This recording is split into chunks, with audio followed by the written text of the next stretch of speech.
Hey everyone, my name is Daniel, and today let's look at this problem.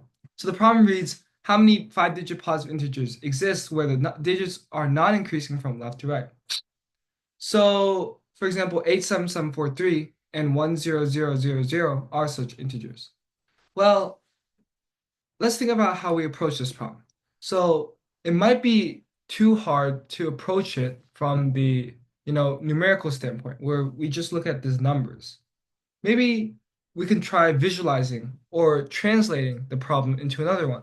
So visualize or translate the problem. So let's take a look at what this looks like. So let's say we're at 8. So we're doing 87743. So let's say we're at 8. I'm going to use black. So we're at 8 here.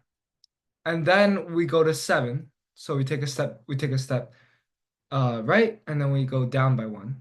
So we're at 7 here. And for our third digit, we stay at 7.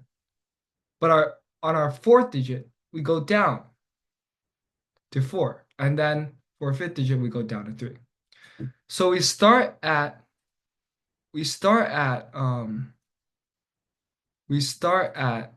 8 and we end at 3. So let's take a look at what this looks like.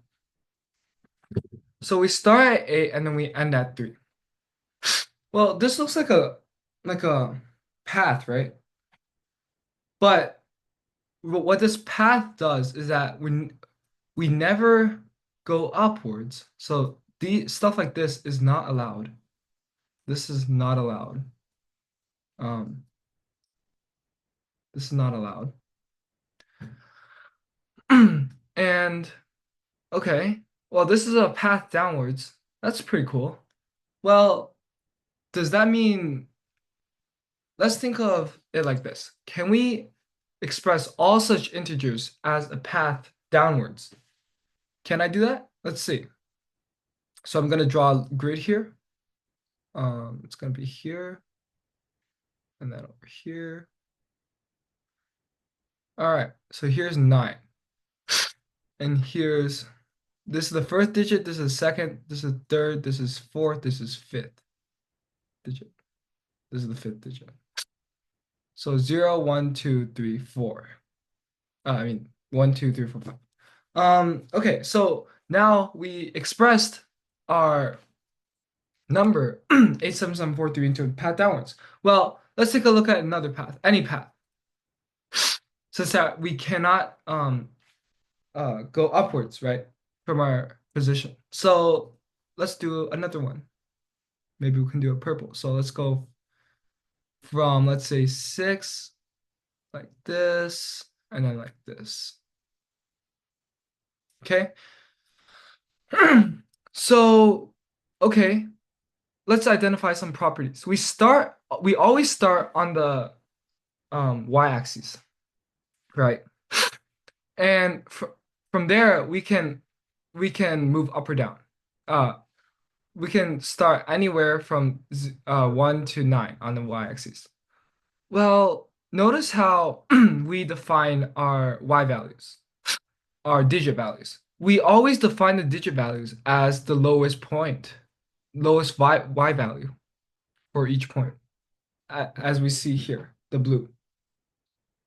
Well, that means that can't we do the same for the first digit? And can't we do the same for the last digit? Okay, so let's start off with the first digit.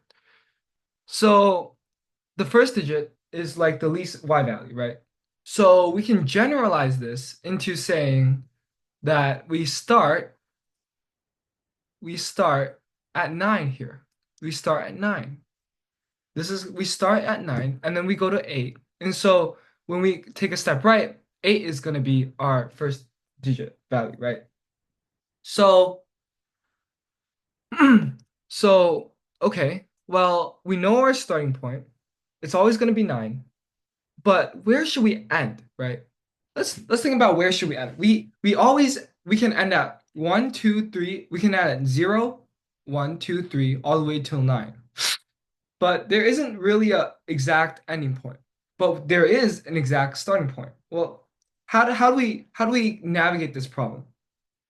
Well, let's think of what all the other points except this last point has. Okay, so what are some differences between all those the first four digits and the last digit? Like, what are some differences among them? Well, here's one difference. One difference is this last digit doesn't have an movement to the right of it. It just stops there. The path just stops at the last point. Okay, well now if we take a right here, then we go to the sixth digit. And notice how the sixth digit, there's only five digits, right? So we don't care about what the sixth digit is. We just want to we just want a definite ending point, as we did with the starting point, right? So let's think of it like this. Well, the last digit may be zero, it may be one, it may be two, it may be nine. But we don't want to move upwards, right? If the last digit, fifth digit is zero, we don't want to move upwards. So we can only move to zero. Well, that works, right? Because the sixth digit is always going to be zero. So we're starting at nine and we ending at zero. And then when we reach the fifth digit, we just move right, right? And our sixth digit doesn't matter because it's always zero, right? Well, this tells us something. This tells us that this tells us that we have a definite starting point and a definite ending point. Well, does that mean every such graph like this translate to such a number? Is that true? Well, let's think. Um, the only time when we cannot this number like these bad examples is when we have a step upward. And we already said that we cannot have a step upward, right? We cannot have a step upward. So we only have steps downwards. So the only case is when, let's think of it, the extremes. The only case is when we go all the way down and then zero, zero, zero, zero, zero, five zeros in a row, right? And the other case is when not, five nines in a row, which it's fine, right? But the zero, zero, zero doesn't count. And so this is the only path that doesn't work, that doesn't translate into such an integer, right? And so all the other paths work. Okay, so let's calculate that. So I'm gonna go here in blue, and we're gonna go pencil. So here we are. So let's call this one, two, three, four, and five. So this is actually the first digit. This is second. This is third. This is fourth. This is fifth digit, and this is sixth digit, which doesn't matter. It's always gonna be zero, right? So we're starting at 0, 9. And so we're moving nine down, 9 steps downwards, and then we're moving 5 steps rightwards. And so this is just saying we have 14 steps, right? We have 14 of these. And then we have to choose 5 of them to be right, right? And so, or we can choose 9 of them to be down. It's the same thing.